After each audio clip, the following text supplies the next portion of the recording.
Sustentabilidade e economia. Quem é que não pensa nisso, né? A gente tem que preservar o planeta, né? Preservar o meio ambiente para que a gente continue tendo um planeta saudável para a gente viver, a gente e os nossos descendentes, né? E economia.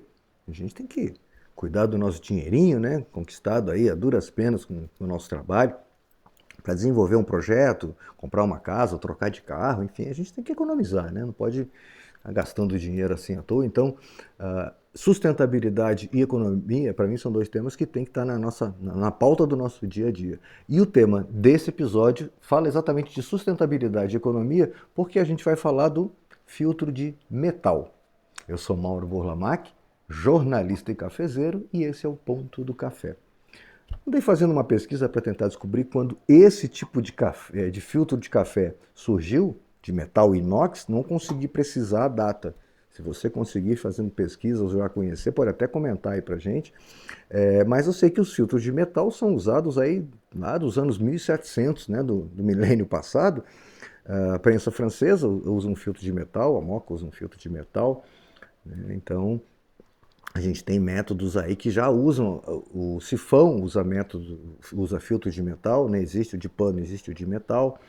Então você já tem métodos usando filtro de metal há algum tempo, mas como eu sempre digo, o desenvolvimento, né, das coisas se chegou depois com a invenção do inox, do metal inox, né, esse desenvolvimento dele, se criou esse filtro de metal inox aqui, aí já bem evoluído, né, imitando um filtro de papel, né, uma microporosidade, uns poros bem pequenininhos, que deixam passar um pouco de oleosidade do café. Né? Então, assim, exatamente quando surgiu esse tipo de filtro aqui, eu não consigo precisar. Mas o que a gente sabe é que a gente tem filtros para alguns métodos, como essa Chemex aqui, a Chemex alta, que eu chamo, né, que é a menor para 3 xícaras, para aquela Chemex mais redonda, né, para 6 xícaras, você encontra que é o mesmo para Rario V60, para Melita você encontra. Já outros métodos como o Coar, como o Crystal Y, como o Calita, você já não encontra, eu pelo menos nunca vi filtros de metal para esses métodos. Então não são todos os métodos que você encontra filtro de metal. Existe inclusive um filtro de metal que ele é o próprio porta-filtro e filtro também. Né? Então, nesse caso aqui, a porosidade está na lateral aqui, o café não passa pelo fundo, e quando você tem o porta-filtro de metal, que também já é um filtro, o café vai passar só aqui pela parte de baixo, não vai passar pela lateral. Ele fica em cima do método aqui assim, né, e o café sai só ali pela parte de baixo. Esse aqui não, ele entra, né, no porta-filtro, como se fosse o filtro de papel, e o café vai passar por essa porosidade que tem aqui nesse filtro de metal inox. Tá? Então, esses são os métodos que você encontra o porta-filtro. O filtro de metal, existe o porta-filtro também. Assumo, nunca experimentei o porta-filtro de metal, não tive curiosidade ainda de mexer com isso, mas esse aqui sim, eu já usei o da Chemex na Rario V60, já usei esse aqui e acho interessante. A característica do café feito no filtro de metal, ele é um café mais doce que você vai ter, a porosidade dele permite a passagem de óleos, né, da oleosidade do café. Você vai ter um café mais texturizado, um café mais oleoso, mais encorpado mesmo, né? Já puxando o café da prensa francesa com uma leve oleosidade a mais, você vai ter aqui no filtro de metal o café que você vai extrair. Um dos problemas da oleosidade alta, e aí falando de todos os filtros de metal, tá, gente? Moka italiana, prensa francesa, o café expresso, o sifão quando você usa com metal, todos esses filtros metálicos deixam passar a oleosidade do café, e na oleosidade do café você encontra substâncias que aumentam o colesterol. Tá? Então, se você tem problema, tem preocupação com colesterol e toma bastante café nesses métodos, principalmente o expresso, que é muito comum, né, muito popular, é sempre bom ficar atento, tá? Porque você pode estar aumentando o seu colesterol sem saber de onde está vindo, botando a culpa numa comida ou noutra. É que nem a gente fala do café tradicional que fica na garrafa térmica lá a tarde inteira no escritório, e você toma e você começa a sentir azia e vai botar a culpa na coxinha que você comeu na lanchonete. Não, a coxinha não tem culpa de nada, é o café que já está oxidando ali, que tem tradicional, que tem madeira queimada junto, então às vezes o problema está onde a gente não está percebendo. Então, cafés passados em filtros metálicos, tá? como o expresso, prensa francesa ou o filtro de metal aqui mesmo, trazem esse pequeno problema junto, né? Uma substância que pode aumentar aí o seu colesterol, então um cuidado que se deve ter. Nem só de vantagens vive cada método, né? Ele é econômico e sustentável, mas os filtros metálicos têm esse pequeno problema.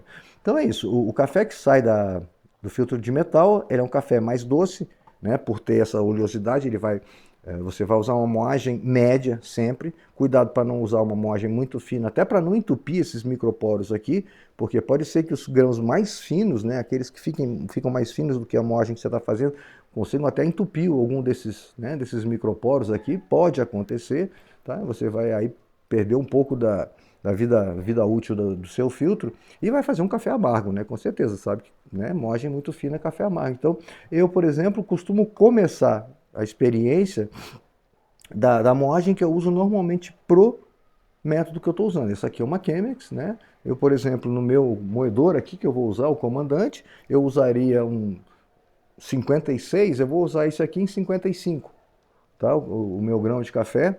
A gente vai fazer junto agora aqui, ó. Meu grão de café está numa moagem média bem centralizada, não está muito claro, não está muito escuro, então ele está no padrão da minha tabela lá de Excel. Eu tenho aqui 20 gramas de café. A gente vai fazer aquela proporção que já está acostumado de 1:15. Eu uso muito essa proporção, gente, porque assim, eu não mexendo nela, eu consigo perceber bem as outras variáveis, né? Essa é uma variável que não me... Eu cheguei nesse ponto aí, o café fica, né, do jeito que eu gosto particularmente, não fica muito aguado, nem muito mais pro forte, que eu não gosto de café muito forte, até porque eu tomo muito café. Então 1:15 me permite sentir bem os sabores, principalmente, né? A aroma você sente, mas os sabores da bebida. Então essa seria uma variável que eu costumo não mexer. Tento mexer nas outras 3 variáveis, aquelas que a gente conversou: moagem, temperatura da água, e usando o tempo aí como, né, um timão a me dizer se eu estou indo no caminho certo ou não. 20 gramas de café, proporção 1:15, vai dar 300 gramas de água. Isso aqui é o Comandante C40, vocês já viram que ele normalmente é mais demorado do que o Easy Press. A gente tem que fazer mais exercício para fazer a moagem. Mas é isso. Atividade física do dia é fazer café, que bom. Trabalha braço, trabalha ombro, trabalha paciência. É isso. Foi? Ficou algum? Não. 20 gramas de café moído, ok. Aquela batidinha. O que a gente vai fazer?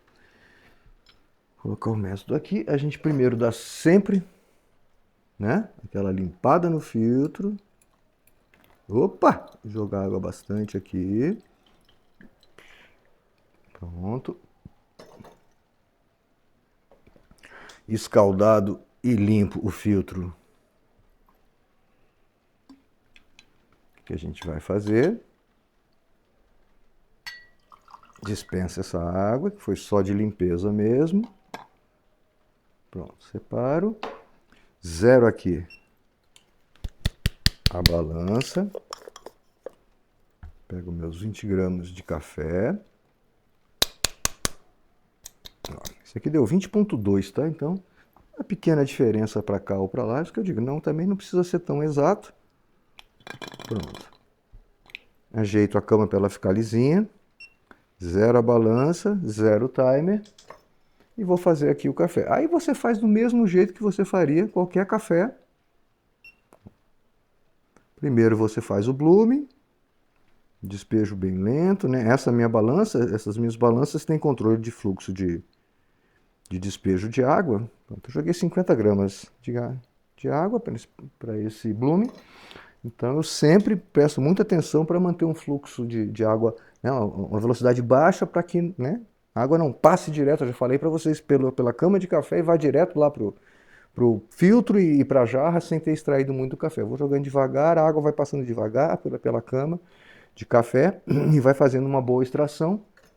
Não precisa ter tão lento, mas o bico de ganso, né, ajuda muito. 40 segundos, já vamos para o segundo despejo.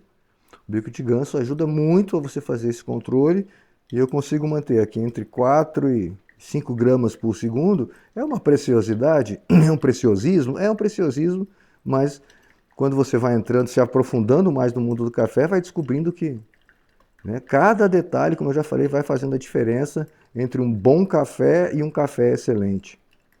Isso aqui eu vou fazer. Despejo aqui até... Eu fui até 160, vou deixar esperar ele descer todo, vai dar mais ou menos 1 minuto e 30. Eu já estou mais ou menos acostumado com isso. Com essa velocidade, esse tempo, a moagem está certinha. Pronto, chegou em 1,30. Isso, a água baixou toda. Eu vou para o último despejo, então, até os 300 agora. Mantendo essa velocidade baixa. Sempre circulando para que a água chegue em todo o café, né? Entre por todo o café. Então, circulo do centro para as extremidades, não muito na extremidade. Eu não quero a água passando direto pelo filtro sem encostar muito em café. Eu vou aqui até os 300.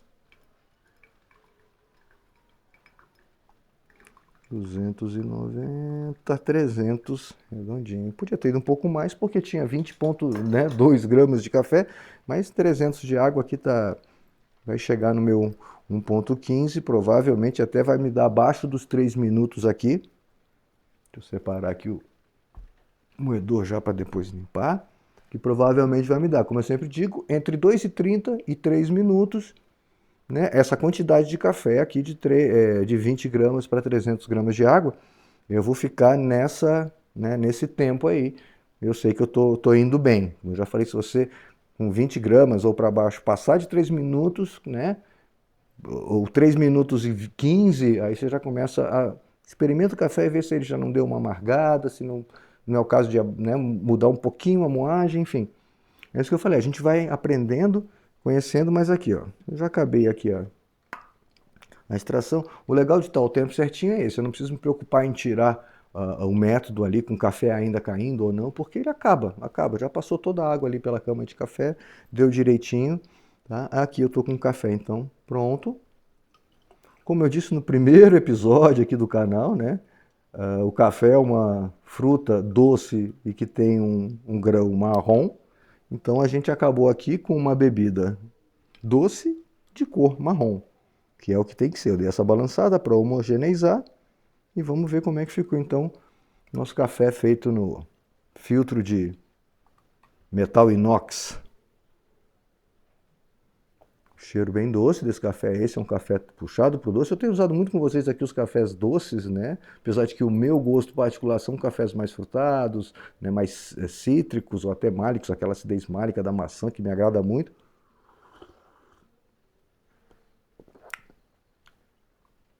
Muito bom, muito bom. Muito bom. É um método que vale a pena o filtro de metal. Isso que eu falei, a economia dele, a sustentabilidade, para quem é focado em sustentabilidade, ele é tudo de bom no reino dos cafés, porque você não vai estar preocupado em estar usando aquela coisa de papel. Eu conheço gente que não imprime nada, entendeu? Que não usa, né? Que evita, que usa água com muito cuidado. Então, para essas pessoas que estiverem assistindo, o filtro de metal tem essa vantagem da sustentabilidade muito forte, só cuidando com a questão do colesterol, eventualmente da saúde, se você tiver alguma preocupação, para ficar atento com isso. Se for o caso, se for beber café como eu bebo, todos em filtro de metal, é bom falar com o médico para avisar, olha, eu tomo essa quantidade grande aí, vamos monitorar aí meu colesterol. Mas é isso, assim, ele tem vantagens e tem desvantagens, mas é uma bebida que sai bem doce, porque ela passa bastante da oleosidade junto com a bebida, ele fica um café mais puxado ali, querendo ir para o lado da prensa francesa mesmo, dessa oleosidade, esse corpo mais intenso. Diferente do método Chemex, se eu fizer com aquele papel, com filtro de papel dele mesmo, que um lado tem 3 folhas e a outra uma, o café fica bem limpo, bem líquido, com oleosidade zero, então é um café diferente. Você, com o mesmo método, você pode chegar em 2 cafés diferentes. Então, essa experiência, essa brincadeira com métodos, com filtros, isso aqui é muito legal no café, você experimentar bebidas diferentes. O que eu digo, eu com aquele, né, meu kit de métodos que vocês já viram aqui, não tem café igual, eu posso usar o mesmo grão todo dia. Que eu vou chegar sempre numa bebida, se eu quiser, uma bebida mais, enfim, Cada hora, é só eu pensar no método, não, hoje eu vou fazer uma bebida mais intensa, hoje está friozinho, chovendo, quero uma bebida mais densa, faço num filtro de metal. Mais tarde já está calor, eu quero uma bebida mais líquida, né? Eu faço na própria Chemex, mas com filtro de papel. Faço uma prensa francesa, aí que ela vai vir bem densa, enfim, aí você vai brincando, não precisa nem variar muito, né? 2 grãos, 2 tipos de grão, eu costumo ter 2 ou 3 grãos, para não ficar com muito café aberto em casa. Eu tenho normalmente 2 tipos, ou no máximo 3 grãos diferentes, cafés diferentes, mas o que eu brinco muito é com o método que eu uso, o filtro que eu uso, né, para chegar em bebidas diferentes. E aí, cada vez que eu faço um café, eu vou ter uma nova experiência, mesmo que eu esteja usando o mesmo grão. Então, o filtro de metal entra nessa coisa para você ter mais um elemento para você experimentar e ter opções para fazer o seu café. Acabar esse café bem docinho. Cuidado, limpeza dele. Isso aqui, como eu falei, a sustentabilidade, a durabilidade dele é anos aí, se você cuidar bem, não usando moagem muito fina primeiro, para não ter o perigo de entupimento. Quando acabar, você joga essa borra que está aqui fora, passa uma água corrente nele, dos dois lados, pelo lado de dentro e pelo lado de fora. Se quiser deixar ele de molho, até um pouquinho num copo com água que encha bem ele. E aí depois você pode vir com uma água quente, né? Se for o caso, não precisa ser nem todo dia. Fazendo essa limpeza aqui diária tá ok. E aí, 2, 3, 4 dias você passa uma água fervendo em todo ele. E eventualmente, se quiser dar uma limpada no metal, passar um como é que chama? O bicarbonato de sódio, desculpa, né? Passar um bicarbonato de sódio também, depois limpa, passa bastante água para não ficar o sabor, uma água quente. Você vai ter um filtro aí para toda uma vida, né? A durabilidade dele se bem cuidado, não tem nem quanto tempo ele vai durar, você nem tem nem como dizer quanto tempo ele vai durar, ele vai em frente. Tá? Então essa é a questão da sustentabilidade, e é assim que você mantém esse filtro aí por muitos e muitos anos, substituindo o seu filtro de papel. E aí você pode ter os seus filtros de papel e pode ter um filtro de metal para usar eventualmente, e lembrando aqueles métodos que já usam naturalmente um filtro de papel, um filtro de metal próprio, como Aeropress, sifão, prensa francesa. Então você vai ter as duas opções aí. A gente já falou da Ibrick, começamos com ele que não tinha nenhuma filtragem, e a gente está vendo filtragem de pano, filtragem de papel, filtragem de metal. Cada uma vai dando uma bebida diferente, uma experiência nova, e é legal para você ir praticando, aprendendo, até você chegar na bebida, como sempre falo, a bebida que você gosta, não a bebida que está nos manuais, a bebida que te ensinam a fazer no lugar ou no outro, não. Parta daquelas formas que vão te mostrando, inclusive que eu mostro aqui no canal. Parta daí, comece daí, mas desenvolva o seu método para chegar na bebida que você gosta, que com certeza pode não ser igual a minha e nem a dos outros que você está vendo. Então, faça essas experiências, brinque, pratique, tente ir conhecendo, faça anotações, eu faço muito. Eu vou até trazer para vocês no próximo episódio o refratômetro, um equipamento que me ajudou muito a aprender a lidar com café, e que ele mostra a quantidade de sólidos dissolvidos que tem no copo de café final, na xícara que você vai beber, e somado a outros, né, a outros elementos que você tem, a quantidade de bebida que cai na jarra, você consegue descobrir se ele está um café mais forte, mais fraco, mais puxado para o ácido ou para o amargo. Então ele ajuda você a descobrir a bebida que você gosta. Você começa a ver, fazer café, a tomar anotações, colocar no gráfico e ver que o seu café está... Quando você gosta muito, ele está ali. É interessante, funciona mesmo. E aí eu comecei a ver que o café que eu gosto, por exemplo, ele é mais puxado para o lado do ácido, da acidez do café, não indo lá para o lado do amargor. Não é centralizado. O centro seria o ideal, né? Entre a acidez e, né, o amargor. Eu boto ele mais puxado para o lado da acidez, um pouquinho para cima da linha, seria para o lado do café mais forte, mas um pouco acima. Então você começa a descobrir que é aquele café que eu gosto.